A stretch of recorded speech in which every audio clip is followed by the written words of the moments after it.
नमो वरहन्तारं नमो सिद्धारं नमो आर्याणं नमो वज्रायाणं नमो लोये सर्वसाहुरं सुधात्मानमनेकान्तं साधुमुत्तं मङ्गलं वन्दे सन्दष्टसिद्ध्यर्थं सन्दष्टप्रकाशकम् मंगलम भगवान वीरो मंगलम गौतम गणे मंगलम कुंड कुंडाद्यो जैन धर्मस्तु मंगलम सर्वमंगल मंगल्यम सर्वकल्याणकारकम प्रधानम सर्वधर्माणां जैनम जयतु शासनम वेदायाझानिकहे कम्म कलंक दहे नित्यनिरंजनानमय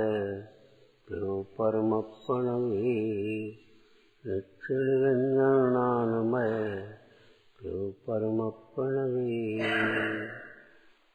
नमः समयसाराय स्वानुभूत्या चकाशते चित्स्वभावाय भावाय सर्वभावान्तरक्षिते प्रत्याख्याय भविष्यत् कर्म समस्तं निरस्तसम्मोह आत्मन् चैतन्यात्मन् निष्कर्मण नित्यमात्मना वर्ते।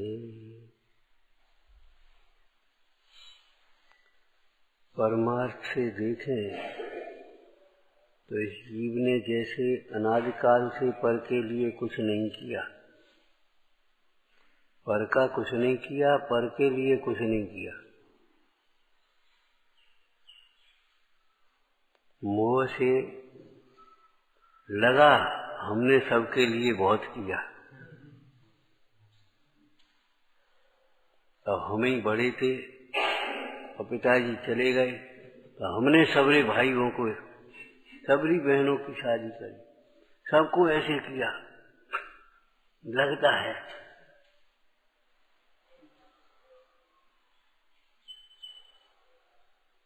लेकिन भैया स्वयं होते हुए कार्य को करने का केवल अभिमान ही हुआ। जैसे केवल ज्ञान होने पर तीर्थंकर भगवान के पुण्य का प्रेरा हुआ। कुबेर धनपति समोसरण आदि की रचना करता है। 170 समोसरण एक साथ बना सके ऐसी विक्रिया है। बनाने की जरूरत भी पड़ती है तो बनाता भी है। जितने तीर्थंकर होंगे उतने समोसरण बनेंगे। क्या करोगे तुम? फिर भी हाथ जोड़ता है, हे भगवान ये आपका पुण्य प्रताप है, हम नहीं कर सकते, आपके बिना समोसण बना ले।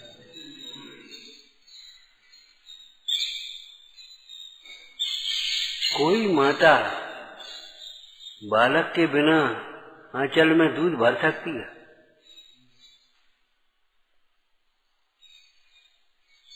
ये बालक का ही तो पुण्य है जो आंचल से दूध।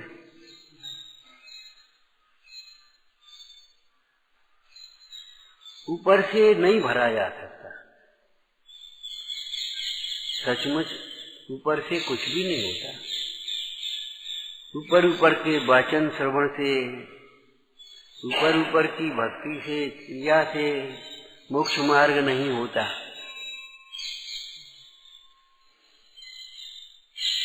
मोक्ष मार्ग नहीं होता। अंतर की लगन से अंतर में ही मुक्ति का मार्ग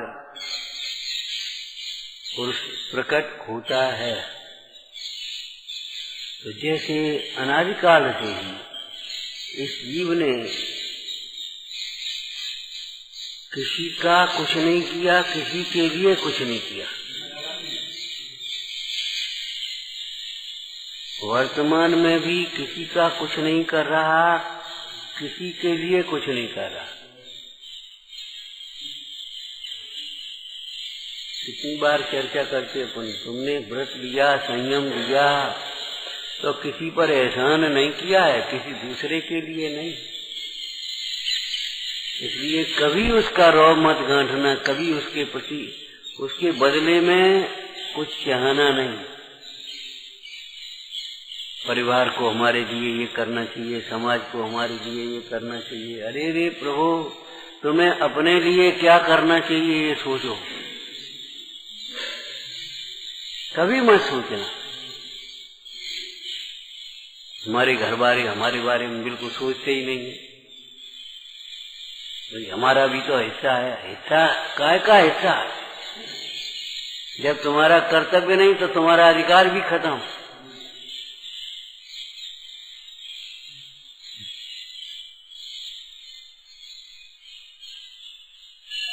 काय का हिस्सा, काय का अधिकार, काय का कर्तव्य? मोह में मत नाचो। तुम हो कौन? तुम्हारा हिस्सा तुम हो कौन ये बताओ।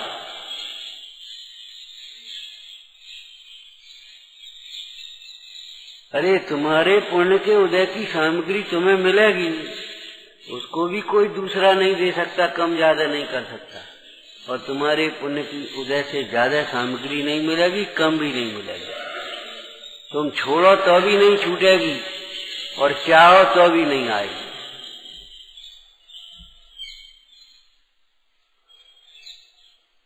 अपन स्वाध्याय कर रहे हैं तो कोई सबके ऊपर एहसान नहीं कर रहे, किसी अन्य के लिए नहीं।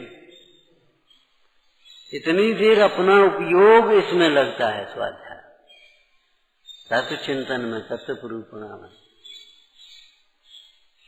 इससे अपने ही पाप की निर्जरा होती है, अपने ही पुण्य का बंध होता है।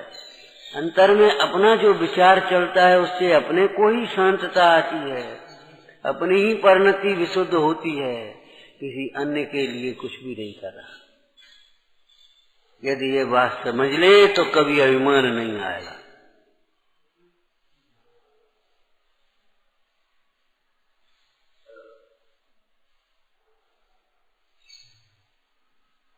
ये दो चर्चाएं पीछे हो गई, आगे अब कैसे प्रत्याख्याय भविष्यत। इसी प्रकार आगे भी तू किसी अन्य के लिए कुछ नहीं करेगा, किसी अन्य के लिए कुछ भी नहीं करेगा, अन्य का कुछ भी नहीं करेगा। शरीर का परिणमन शरीर करेगा, अन्य पुद्गलों का परिणमन अन्य पुद्गल करेंगे, अन्य जीवों का परिणमन अन्य जीव करेंगे। तू कुछ नहीं कर पाएगा।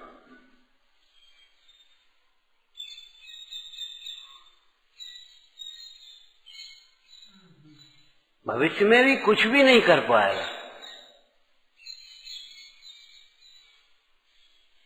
देखो, मोह से जिन संयोगों को हम अपना मानते हैं, उनके वियोग का काल आने पर उनका वियोग होगा, हम देखते ही रह जाएंगे और क्या कर पाएंगे? और कुछ कर पाएंगे? जिसकी जैसे ट्रेन में जिसका स्टेशन आता जाएगा वो उतरता जाएगा, आप क्या करोगे? जिसकी आयु पूरी होती आएगी उसका चेतन का वियोग होता चला जाएगा। कि पिताजी चले गए, कि माँ चले गए, कि भाई चले गए, कि बड़े चले गए, कि छोटे चले गए। ये देखो अब हम बैठे हैं और नेक्स्ट लड़का चलो, भाई उसका आयु काल हो गया, अब क्या करोगे? तुम क्या कर पाओगे? अब समय तो हमारा था। अरे तुम्हारे विकल्प में ही तो तुम्हारा था, तुम्हारे विकल्प में ही तो तुम्हारा था भाई। पुण्य के इसी प्रकार से पुण्य के उदय की सामग्री, पुण्य उदय पूरा हुआ चली गई। देखते देखते जिसकी स्थिति काल पूरी होती जाती है, उस कर्मोदय में मिलने वाली सामग्री अपने आप वियुक्त होती जाती है। और देखते देखते सोचे भी नहीं जैसा जैसा उदय आता जाता है उस उदय की सामग्री अपने आप इकट्ठी होती चली आती है। न कोई उसे बुलाने जा रहा है, न उसको कोई भगा रहा है। एक वस्तु खो गई तुम्हारी भाषा में और 4 वस्तुएं आ गई। एक भी नहीं आई, उससे अच्छी आ गई, उससे खराब आई। ये तुम्हारे उदय की व्यवस्था है। अभी अपन आए और ये चादर रख दिया, कोई उठा लेगा चादर। अब इन्हें देखा भाई आपका चादर, तो इन्होंने पुराना था, वो यही ओढ़ ले तब तक। पुण्यहीन हल्का पुण्य है तो, और ज्यादा पुण्य है अरे ये हम नया आज ही तो लेके आए, ये आप ओढ़ ले। मतलब ये है कि ये इसकी स्थिति पूरी हुई, वो गया, और दूसरी सामग्री उस समय के उदयानुसार आएगी। ध्यान रखना, एक सिद्धांतिक बात ध्यान रखना, पुण्य उदय की इष्ट सामग्री पाप के उदय से नहीं आती।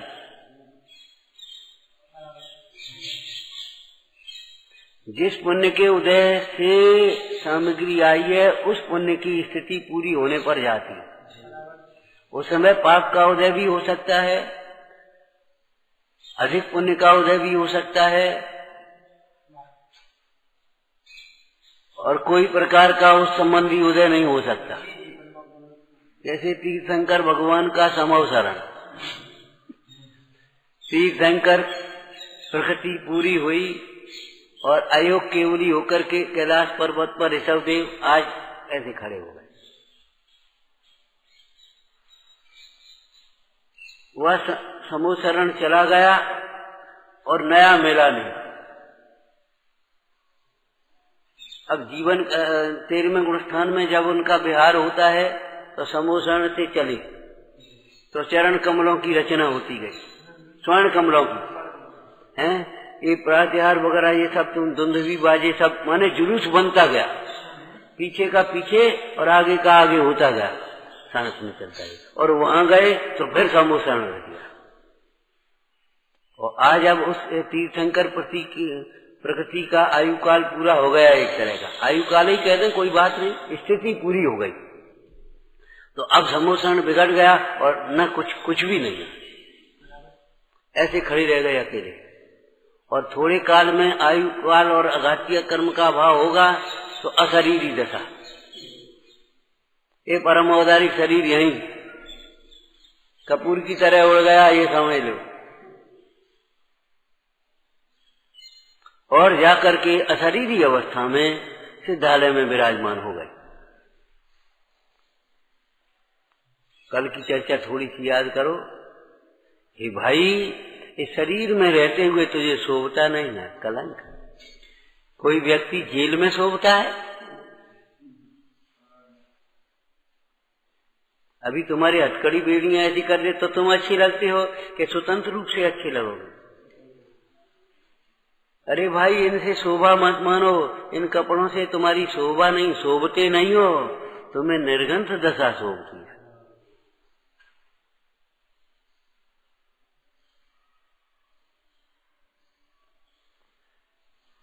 निचली भूमिका की बात कह रहे हैं, निर्गंथ दशा शोभती है।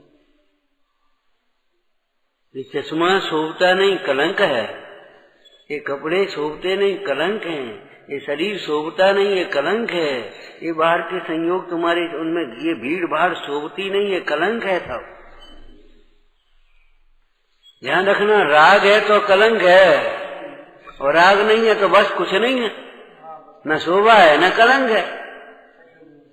संयोग संयोग में है और जीव जीव में है।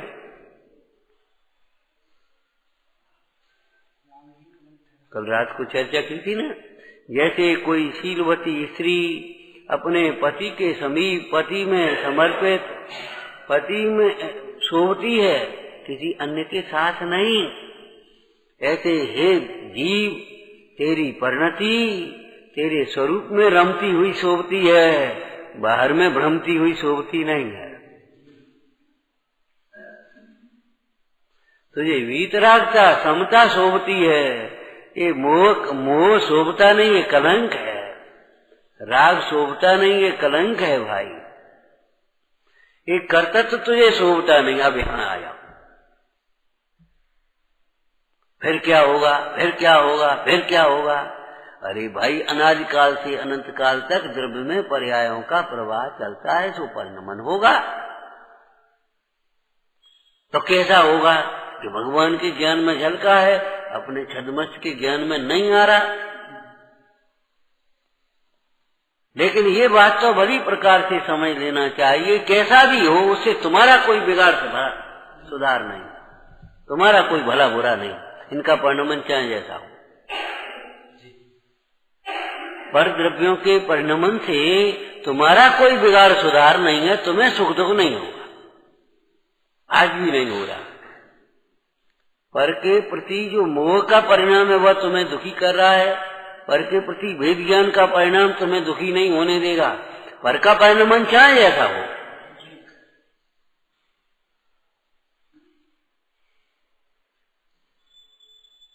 इसलिए सारी प्लानिंग खत्म करो।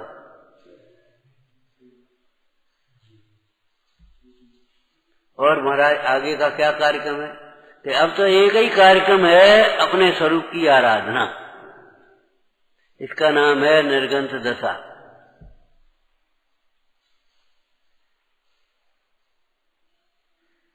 समाधि मरण का कोई प्रसंग पड़ा है? समाधि मरण में स्थित जीव से, सम्यक दृष्टि से किसी जीव ने प्रश्न किया कि देखो,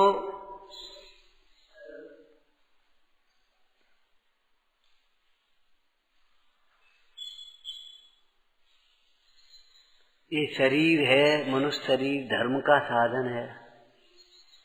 यहाँ तुम धर्म ध्यान कर रहे हो, इसलिए जिस प्रकार पहले तो अब तुम शरीर की रक्षा करो, काया राखे धर्म है।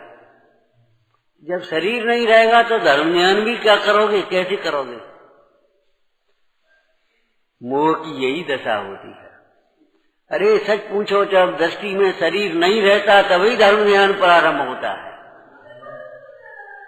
जब तक दृष्टि में शरीर रहता है, शरीर में एकत्व बुद्धि रहती है, शरीर की अवस्थाओं में इष्ट अनिष्ट की कल्पना होती है, राग द्वेष होता है, तब तक धर्म ध्यान नहीं होता, अर्थ और ध्यान होते हैं। जब शरीर ही नहीं रहेगा तब धर्म ध्यान क्या करोगे? अरे जब शरीर नहीं रहेगा तभी तो धर्म ध्यान होगा। लेकिन संयोग की बात नहीं है, ये दृष्टि की बात है। शरीर दृष्टि में नहीं होगा, शरीर उपयोग में नहीं होगा। जब अपना शुद्धात्मा अपने उपयोग में होगा तभी धर्म ध्यान होगा। जब तक तेरे उपयोग में शरीर शरीर शरीर बचता है तब तक तो धर्म ध्यान का प्रारंभ है। देह और आत्मा को एक मानने वाले को भी क्या धर्म ध्यान होता है? चरणान योग पद्धति से बहुत स्थूल रूप से कह रहे हैं भैया धर्म ध्यान कर रहे, पूजा पाठ कर रहे, वो एक अलग बात है, साधारण पुण्य की बात है, लोक व्यवहार की बातें हैं ये। सच पूछो तो धर्म ध्यान का प्रारंभ चतुर्थ गुण स्थान में देह और आत्मा का भेद ज्ञान होने पर आत्मा के आश्रय से होता है।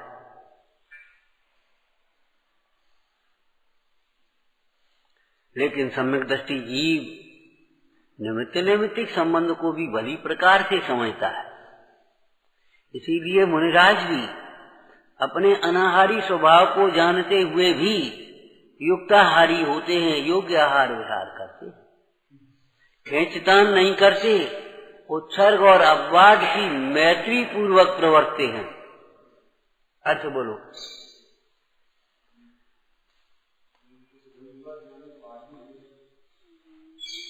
उत्सर्ग और अपवाद की मैत्री पूर्वक प्रवर्तते हैं, मतलब जितनी अपनी द्रव्य क्षेत्र काल भाव की योग्यता है, जितनी शक्ति सामर्थ्य है, जितना राग घटा है, उसके अनुसार ही बाह्य तप आदि करते हैं। खेचतान करके नहीं कि हम भी ठाड़े हो गए जाकर के पर्वत के ऊपर गर्मी में। ध्यान रखना, शरीर के मोह से अयोग्य क्रिया भी नहीं करते, लेकिन योग्य क्रिया विवेक पूर्वक करते हैं। जैसी उपशमत कसाया तैसा तिन त्याग बनाया। उस समय में जैसी अपनी परिणति में वो रागादिक भाव की मंदता हुई, अथवा जैसे संगनन शरीर की शक्ति है, उस प्रकार से अपवाद मार्ग में प्रवर्ते हैं। शास्त्रीय भाषा बोलना, जिस प्रकार शुद्धोपयोग का छेद न हो, उस प्रकार से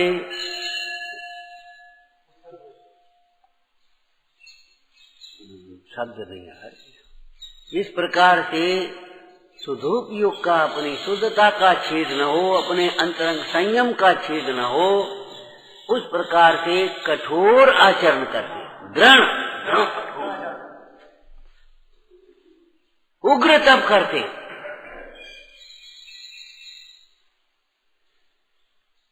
अपनी शक्ति को, अपने पराक्रम को छिपाते नहीं है। शक्ति नहीं है, शक्ति नहीं है, शक्ति नहीं है। अपनी शक्ति को न छिपाते हुए उग्र तप आदि भी करते हैं। कठोर वो मन कथा वाला कठोर नहीं, दृढ़ ये उत्सर्ग मार्ग है। और जिस प्रकार संयम के निमित्त भूत शरीर का भी घात न हो, उस प्रकार से मृदु आचरण करते हैं, ये अपवाद मार्ग। मृदु आचरण लिखा कोमल।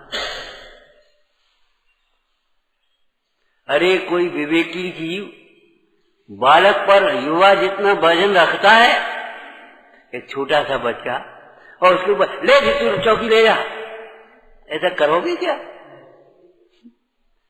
कोई बालक पर, कमजोर पर, बीमार पर, अशक्त पर कोई ज्यादा वजन लाता है, अगर वो उठाने भी लगे, रुक जा, तू पर नहीं उठाएगी, लग जाएगी, गिर जाएगी। आचार्य महाराज भी उन्हें उग्र तपों के आदेश नहीं देते, अगर अनुमति भी नहीं देते। अगर वे कहें महाराज हमारी ये भावना है, आचार्य महाराज से साधु निवेदन करें, नहीं तुम्हारी शक्ति नहीं, तुम तप नहीं, उपवास नहीं करोगे,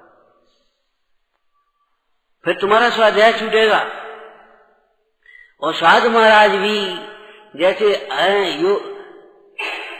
समझदार रोगी वैद्य की भली प्रकार से मान करके ही प्रवर्तन करता है, उसमें हित मानते हुए प्रवर्तन करता है, ऐसे उन गुरुओं की आज्ञा में अपना हित समझते हुए, अरे हम तो कर लेंगे, हम तो शक्ति है, हम तो, अरे भाई तुम्हें शक्ति है नहीं है उन्हें नहीं मालूम। आचार्य महाराज को अपनी भी मालूम है, तुम्हारी भी मालूम है, तुम्हें अपनी भी नहीं मालूम है। अभी खेचान करोगे घंटे 2 घंटे, उसके बाद फिर पा रहोगे, बस अब स्वाध्याय में नहीं पहुंच पा रहे, अब गए हूं, अब चक्कर आ रहे, पकड़ के मूड बैठ जाओगे, अब दर्द होने लगा। और योग्य प्रवृत्ति की कहेंगे तब पंडिताई बखानोगे।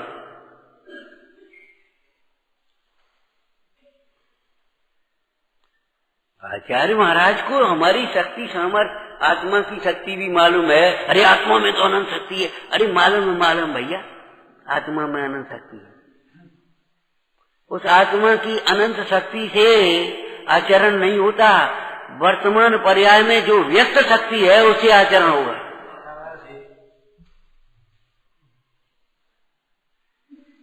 आत्मा के अनाहारी स्वभाव को जान करके भी योग्य निमित्त संबंध को जानते योग्य आहार आदि का में प्रवृत्ति है, लेकिन दीनता पूर्वक नहीं। अब क्या करें, नहीं मिल लो तो जैसो मिल लो तैसो ले, अब शरीर तो चलाना ही है, शरीर नहीं चलाना है, हमको संयम चलाना है। अगर योग जो नहीं मिले योग विच्छा भी, तो महंत मन खीर न लावे।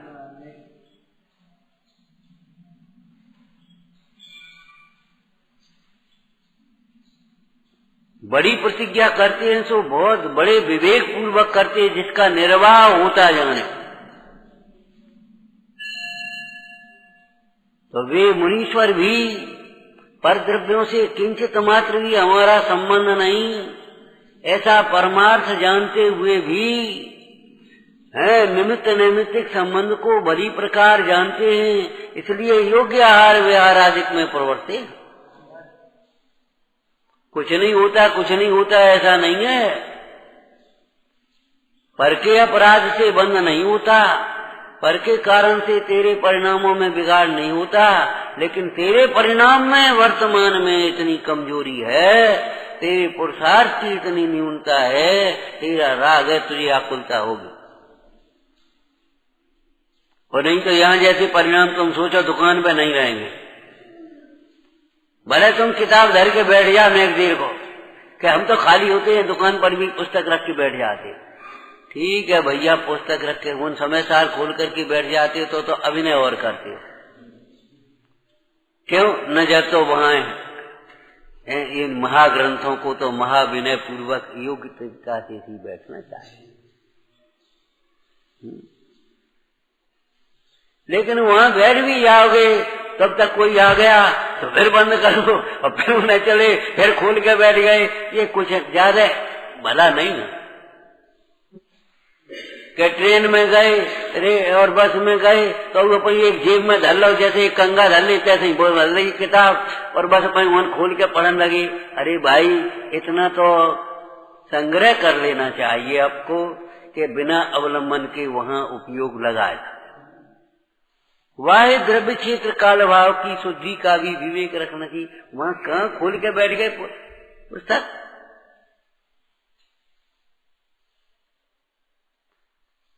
वहां तो जो तुम्हें याद है, बारह भावना, वैराग्य भावना, तत्व चिंतन, उसका बड़ी शांति से अपने अकेले बैठ करके चिंतन करो। और वह चिंतन भी ऐसा नहीं कि स्टेशन ही निकल जाए।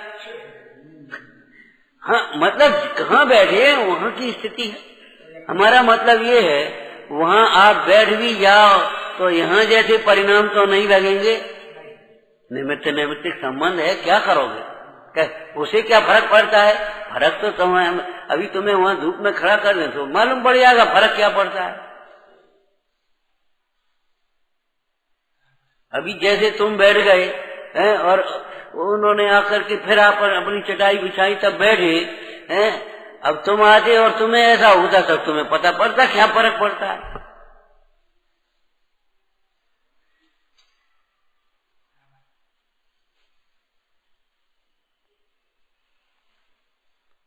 अरे रे प्रभु, पाप के कार्यों में रुचि है और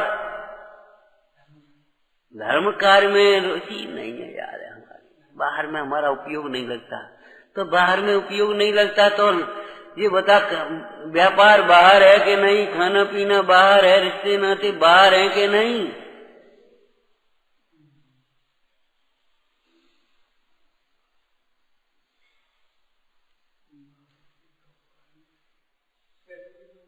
विचार तो करो। क्रम से त्याग होता है। हमने आपको एक दृष्टांत दिया था, कोई कमीज उतारे बिना बनियान उतारना चाहे तो नहीं उतरेगी।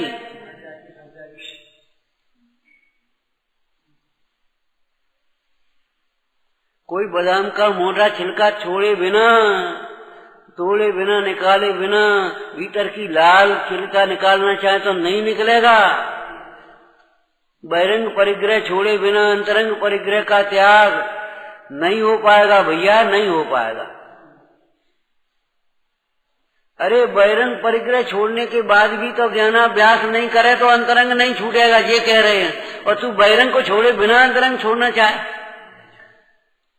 देखा पहले मिथ्या छूटता बहिरंग। अरे हम भी जानते, सुन, मिथ्यात्व की भी पहले बहिरंग छूटता है। पूर्व कुधर्म से संबंध छूटे बिना, उनमें प्रवृत्ति छूटे बिना क्या तुझे गृहीत मिथ्यात्व भी छूटेगा?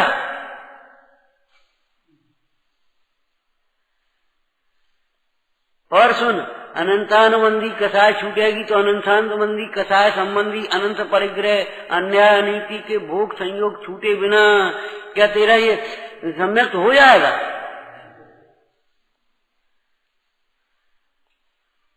लोक निंद व्यसन आदि भी न छूटे, अन्याय नीति का परिग्रह न छूटे, स्थूल अवश्य भी नहीं छूटे, जिनसे धर्म की अप्रभावना होती हो ऐसे विपरीत कार्य भी नहीं छूटे, और तू केवल बुद्धि की चतुराई से तत्व की बातें करके सम्यक तो चाहे तो हो सकता है क्या? टोटामल जी से पूछना मान आदि के साधन चतुराई की बातें, वहां भी बहिरंग अंतरंग।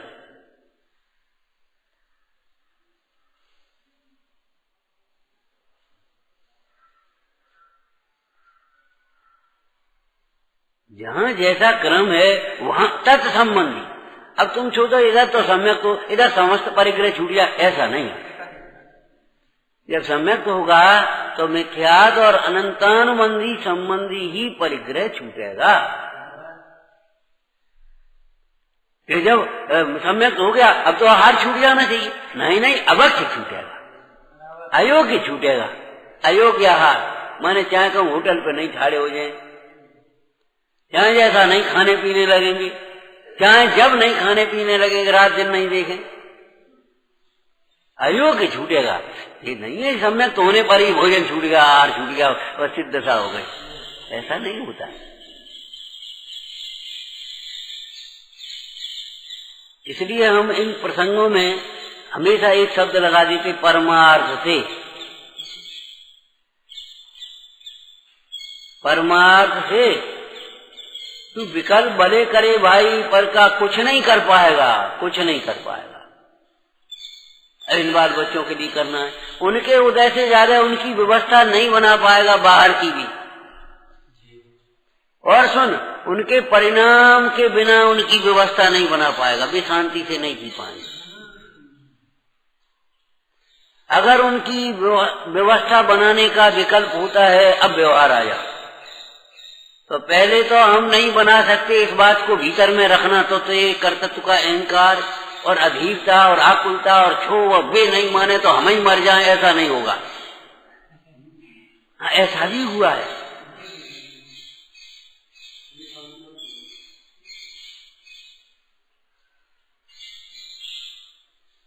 अपन किसी के लिए भला भी करना चाहें और वह माने नहीं तो बहुत आकुलता होती है। कर्तृत्व हो तो हम तुम्हारे भले के गए, तुम सुनते नहीं, तुम मानते नहीं, फिर बीमार हो जाओगे, बताओ क्या करोगे, कैसे धर्म ज्ञान करोगे?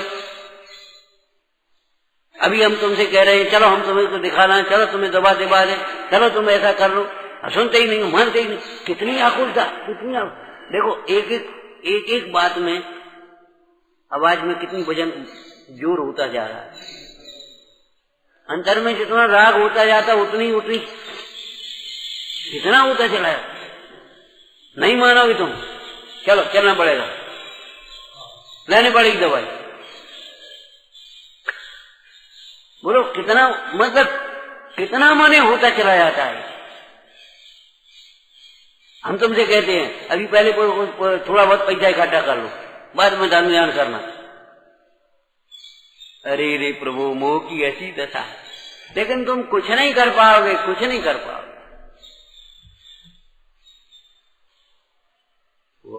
भूतकाल में नहीं किया, वर्तमान में नहीं कर रहे, आगे भी तुम किसी के लिए कुछ भी नहीं कर पाओगे, ये निश्चित रखना। इसलिए पराश्रय से अपने परिणाम मत बिगाड़ो, ये कह रहे। पराश्रय से, पर के लक्ष्य से अपने परिणाम मत बिगाड़ो।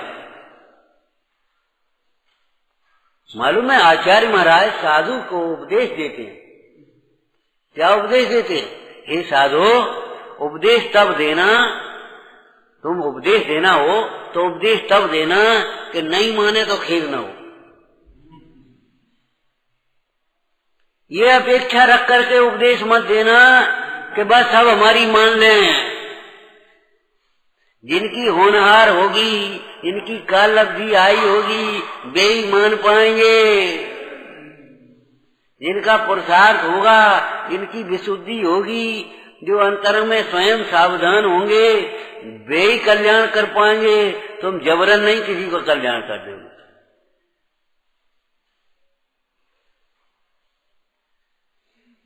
प्रत्याख्याय भविष्यत, हम भविष्य में किसी का कुछ कर सकेंगे, किसी के लिए कुछ कर सकेंगे, ये विकल्प मत रखो, नहीं कर पाएंगे।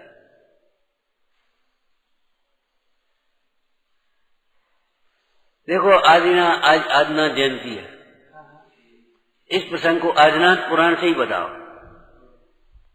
बस इतना ही कहेंगे अब, हैं?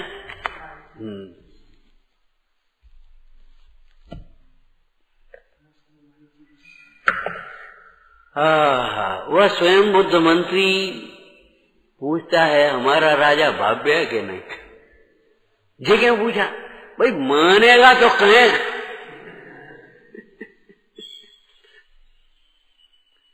हमारा राजा जो महाबल है ये विषयों में ही आसक्त है, और बाई में लगो है, और उसके 3 मंत्री भी ऐसे ही बाई में घेरे हैं। ये राजा धर्म ध्यान में लगेगा कि नहीं, भव्य है कि नहीं? उत्तर क्या मिला? अरे तुम्हारा राजा भव्य ही नहीं, निकट भव्य समझो। तीर्थंकर होगा पहला तीर्थंकर, 10 भव बाद होगा वो तो, परंतु अभी भी वर्तमान में आज ही उसने सपना देखा है, वो गड्ढे में गिरा दिया और तुमने उसे निकाला, तो वो प्रतीक्षा ही कर रहा है तुम्हारी। जाओ तुम उसको धर्म का उपदेश देना, वह तुम्हारी सुनेगा और उसका विचार करके धर्म ध्यान में लगेगा। ये व्यवहार होती, अभी सम्यक्त का काल नहीं है लेकिन लगेगा। और वही हुआ, वो पहुंचा। भाई तुम कहाँ गए थे? और ऐसा महाराज हमें मालूम है ऐसा हुआ है। अच्छा, और तुम्हारी आयु 1 महीने की रह गई, अब तुम धर्म ध्यान कर ले।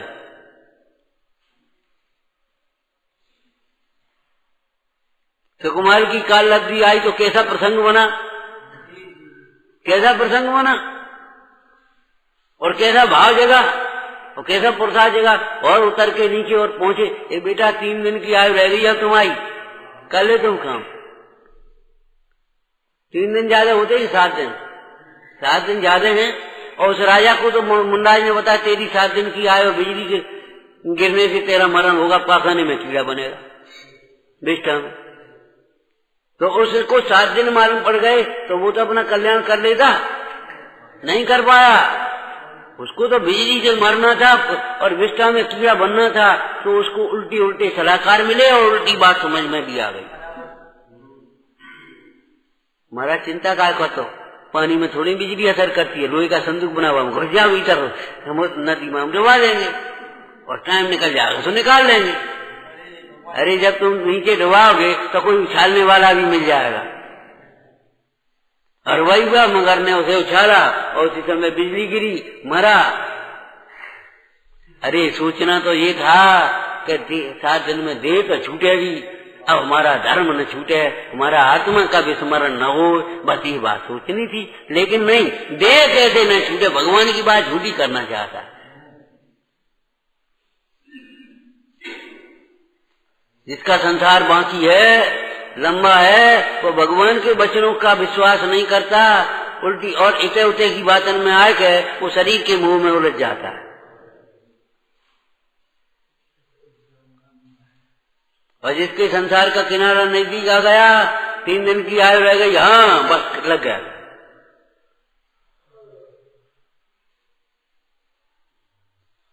तीन दिन तो बहुत होते हैं, अंतर्मुहूर्त तो चाहिए।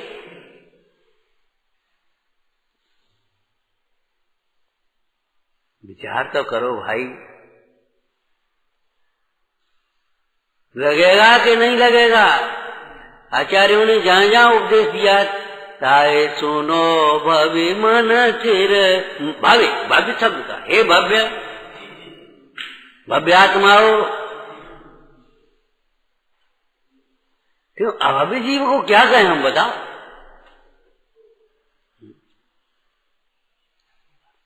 आज अपने घर में चावल न हो, मान लो ऐसा होता नहीं है, लेकिन एक कल्पना है, दृष्टांत है, चावल नहीं हो तो वो इसमें डालने वाली वो रोड़ी आती ना मई संगमरमर की बढ़िया, उसी को धर दो अपने पति ने। और कोई धर दे तो माँ क्या कहेगी, ये बेटा जी क्या कर रहे हो, ये थोड़ी सीख जाएगी। जैसे पत्थर नहीं सीखता, ऐसे पत्थर जैसी बुद्धि वाले अभिमानी जीव भी नहीं सीखते। उपदेश भी न देवे तीव्र कसाई जीव को, सीख न बाको दीजिए जाए न सीख सुहार, सीख बंदा को दई घर बहे को जा। अब देखो धर्म ध्यान में लगा, लेकिन तो भी सम्यक प्राप्त नहीं कर, और जब सम्यक प्राप्ति का काल आया तो भोग भूमि में सम्यक प्राप्त किया। तो पहले इस बात को मान करके रखो कि हम किसी का कुछ कर नहीं पाएंगे, तो तुम्हारा फिर भी राग तो आएगा, क्यों सम्यक होने पर भी राग का भाव एक साथ नहीं हो जाता, एकदम नहीं हो जाता। ब्रेक लगने पर भी गाड़ी एकदम नहीं रुक जाती है, रोग मिट जाने पर भी कमजोरी एकदम नहीं मिट जाती। ऐसे राग एकदम नहीं छूट जाता, तो राग आएगा और राग के अनुसार अकेला राग ही आएगा ऐसा नहीं। योग राग का अर्थात योग उपयोग का निमित्त पा करके तेरा उस प्रकार का परिणमन भी होगा, तेरे वचन भी निकलेंगे, काया की चेष्टाएं भी होंगी, और उस समय जिन जीवों का भला होनार है, जिस द्रव्य का जो परिणमन है वो परिणमन भी हो जाएगा। और तुझे मोही जीवों को अथवा तू अगर बाहर से देखेगा तो तुझे लगेगा देखो हो गया कि नहीं, तुम कहते थे नहीं होगा, कुछ नहीं कर सकते। अरे आदमी क्या नहीं कर सकता,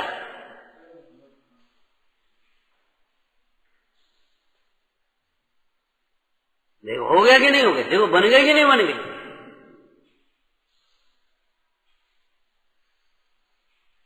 लेकिन इस बात को याद रखना, ये निमित्त नैमित्तिक संबंध है, कर्ता कर्म संबंध यहाँ नहीं है।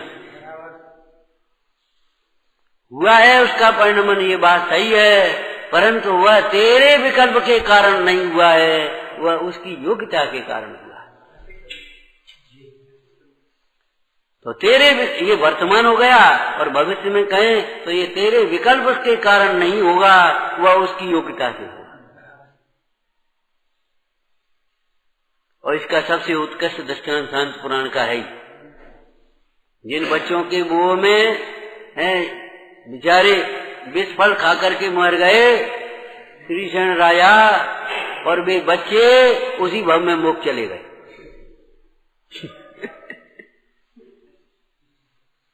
ऐसा ही है, ऐसा ही है।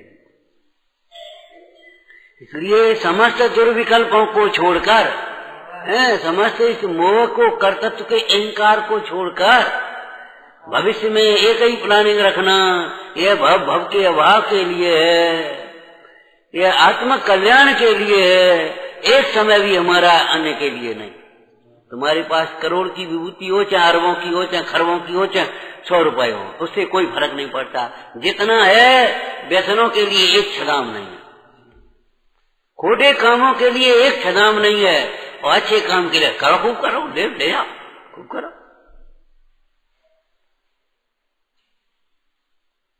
कभी कभी ऐसे बेचारे सर्विस में पड़ जाते हैं, अब उनका वो आई निरीक्षण टीम आई सुबह से, वो एक आध उल्टे सीधे पड़ जाते जिन साहब होटल में वो, और वो व्यवस्था मांसाहार नॉनवेज साहब, आप कहो काजू की बर्फी बनाए, बादाम का हलवा बनाए, अनार का रस ले, जो कुछ भी आपको खाना, खीर पूरी खूब, हम बिल्कुल कोई बात की कमी नहीं है। लेकिन ये हमारे यहाँ नहीं हो पाएगा, ये हम नहीं कर पाएंगे, इसके लिए हम आप क्षमा चाहते हैं, ये नहीं कर पाएंगे। अरे आप जो कुछ भी आपको करना हो, ये नहीं कर पाएंगे। आप तो लोभ की बात नहीं है, आप बताओ क्या करें, लेकिन मैं समझ रहा, और ये हम नहीं कर पाएंगे, उल्टा काम नहीं कर पाएंगे, उसकी तो हम अनुमोदना नहीं करेंगे। समझ में आया कि नहीं आया? अरे साहब आप इतने बड़े पैसा वाले हो क्या आप ऐसी बातें कर रहे हो? पैसा है, पैसा इसके लिए नहीं है। आपका क्या बिगड़ेगा? साहब यहाँ हो जाने दो एक बढ़िया वो तुम्हारा कार्यक्रम कि ये स्वाध्याय वो नहीं हो पाएगा। आप कह दोगे तो हो जाएगा, हम कहेंगे ही नहीं। कोई दूसरे की भांति बंदूक थोड़ी उठा रहे कि बिन से पूछ ले हमें कोई दिक्कत नहीं, हम नहीं कहेंगे, हम नहीं हो पाएगा। ये धर्म स्थान है, यहाँ पाप का कार्य नहीं होगा। ऐसे ही समझ लेना हमारा भविष्य में जितनी भी आयु है बनी है, हमें कोई दिक्कत नहीं, कम है ज्यादा है, लेकिन जितनी भी है हमारा एक एक क्षण धर्म ध्यान के लिए है, पुण्य की विभूति पुण्य के लिए और हमारी विभूति हमारे लिए, माने हमारा ज्ञान हमारे लिए।